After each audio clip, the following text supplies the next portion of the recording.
Hello everyone, Jacob Snow here, bringing you this week's Custom Sunday video. You remember, of course, that core unboxing that I did, what was it, a week back? Well, this is where she's wound up. This is a painted up Black Widow outfit from the Avengers movie.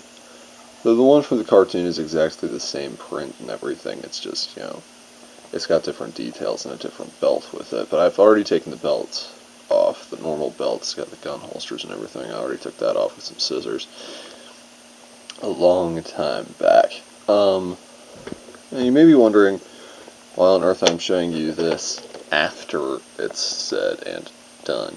Well, truth be told, this outfit, the proportions are all wrong. Her shoulders aren't broad enough. She's not big enough for her cabeza. Now, before this video gets entirely underway, viewers that are more sensitive or viewers that there are some things they would rather not know about the action figure modifying process, turn around now and find a different Custom Sunday video to watch, because this one's gonna get ugly. It's the unpleasant side of customization that's being shown today. If you want to know how to do this, however, with your 3 3/4 inch action figures, then watch on. You don't need any special tools for it, although on occasion, hold on, a hairdryer can be an immense help. But you don't have to have one. That would be cool. Now, what I'm going to do is, just for the purpose of this video, this is the core faction face-off body that I've got. I've painted it excessively. She's got gold armor over a black outfit. The gold is right here. Trusted quality folk art metallic pure gold for $3 at Walmart. And apple barrel jet black for 50 cents at Walmart. Metallic colors are really expensive, okay? So anyhow, what I'm going to do is, are you ready for this? It's creepy. I'm going to... Done! Gadzooks! Yes, it looks horrifying, doesn't it? So not every action figure you can do this with. Core faction face-off, you can do it all day long. Certain Marvel figures you could do it with back in the past, before they all went to that weird 5-inch size. That's like the weird in-between size the Star Trek action figures used to be back in the 70s and 80s. I don't know why Marvel decided to do that. Sans the Marvel Legends figures. I don't have a single one of those, so I wouldn't know if it works with them or not. Now, one way you can tell is how does their head move. Moves side to side, but not really up and down too well. There might be a chance. Another way you can tell, let's look at the neck. Now you see the way the chin is done on this one? That indentation there at the chin?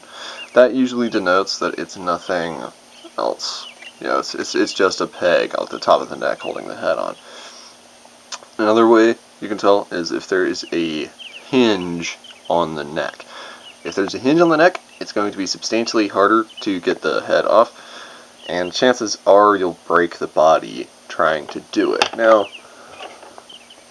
as this action figure proves, that's an X-23 from the original Marvel Universe action figure series, modified heavily. As she shows, it can be done, but it's not always encouraged. So now what I'm going to do is go ahead and take that off. Now, it doesn't damage the body. You just hear a... because most bodies are hard plastic, okay? Some, however, like say the Lady Sif action figure from the Thor movie, which I don't have anymore because of this situation right here, she did not endure. Her neck was made of a rubbery plastic, and wouldn't you know it, the nub twisted right off accidentally after like 100 modifications. It was just horrible. So what you do, now there is one small detraction to this process. One part that I've never really liked.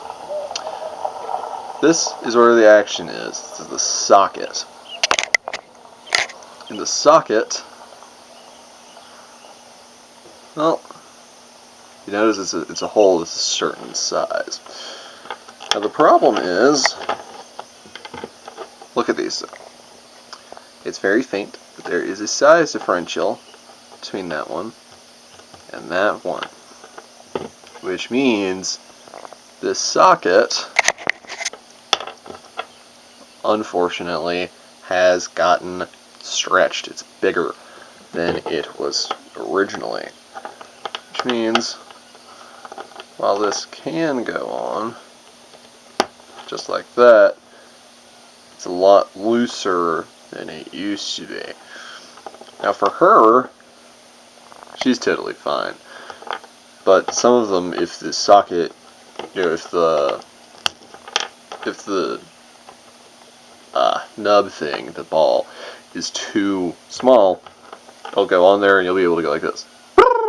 It'll spin around in circles and everything. And as soon as you go like this, it will fall off. Taking them on and taking them off and putting them back on, really easy process. You just pull, and when you're trying to put one back on, you just push. Now, sometimes you have an action figure that, indeed, they do have the socket ball system. The problem arises is, oh my gosh, that ball is so huge. No other head will fit it. Well, what you can do, and again, this part of the process is dangerous, so you would need to have an adult supervising you while you do it if you're a youngin', and if you're an adult, just be careful and don't cut your fingers off, okay? But, what you can do is grab your handy dandy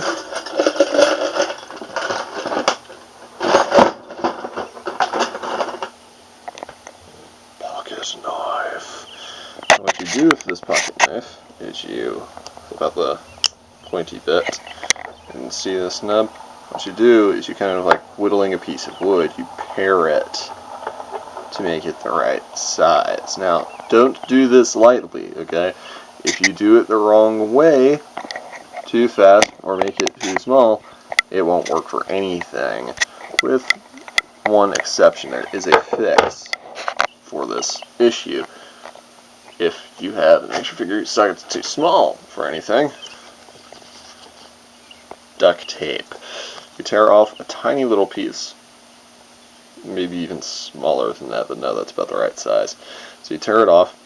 I can't do it with one hand, so either put the camera down, put the camera down and show you guys. In case you're wondering what happened, my tripod broke. I'm tripod blessed. But it's still filming. So what you do is you take this duct tape, and you put it there, and you do it like that, and that makes the socket, the ball, just a little bit bigger, allowing you to fit action figure noggins on it that would not normally fit. I hope you enjoyed this macabre dive into what modifiers to do to get the cosmetic noggins different. And if you are bold enough and don't mind failed attempts and do your looking, always look and check to make sure that it can come off before you try to take it off. If the neck itself rotates, don't go there. If the neck itself rotates, the neck is what's on a peg that's inside the body, and if you pull it out, it will break. I assure you of that. So, neck rotation, like on most modern Star Wars action figures, don't pull it off, okay? I hope you enjoyed this video. I hope you give it a big thumbs up, subscribe to our channel. I hope you follow us on our website. And we've got a link to our website in the description below that will teach you how to play our game, Legends of Albaden. Now, I know this is kind of weird to show you this part of the process. I understand that. It may seem slightly disturbing realizing that that's how a lot of my modification was done.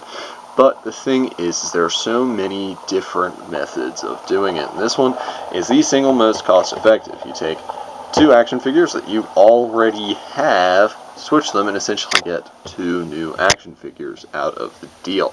Some people have 3D printers and they print up new action figure parts. I wish I could number myself among them, but I am not a millionaire. To say that is, you know, I'm not a millionaire in any stretch of the imagination. If I was, I would get a 3D printer and I would make action figure heads.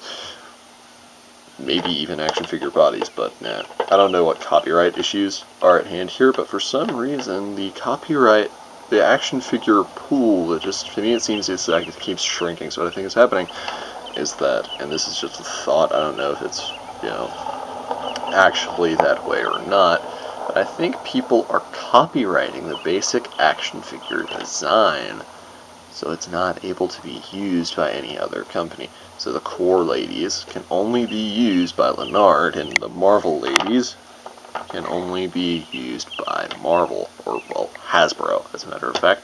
Hasbro is the one who pretty much makes everything Marvel and everything Star Wars. And copyright issues are, for a fact, you can look this up, why the Disney princesses changed their appearance. It's because some weird macho battle between Disney and Mattel. I'm not sure why that happened. I was upset by it because the Disney princesses look weird now.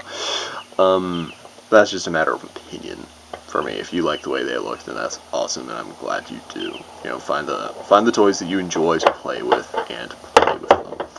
Hope y'all have a great day, awesome time. God bless.